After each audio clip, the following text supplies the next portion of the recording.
This makes me think of my mom and Baba and Nanny, because we'd always go shopping at Marukai and we'd always buy like the lunches, and then usually there would be the people outside selling andagi. We'd always get some. I remember I made this at one of our Okinawan festivals after I came back from Okinawa. And I was in the news making it.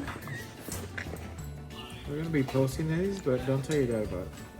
Because he's gonna be over here trying to buy or grab Andagi and then buy nothing. That's right, I'm your pura Andagi! Cook about 8 minutes till golden brown. Should I add another one or just leave it? Okay.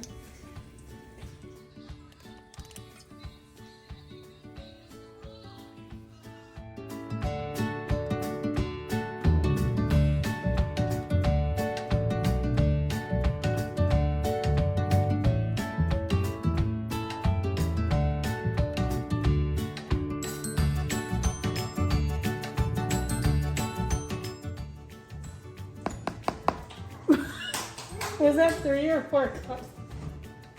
I have no idea. Why are you sweating? What is happening right now? I think I need to start my count over. You lost count? I lost. Okay. We can start over.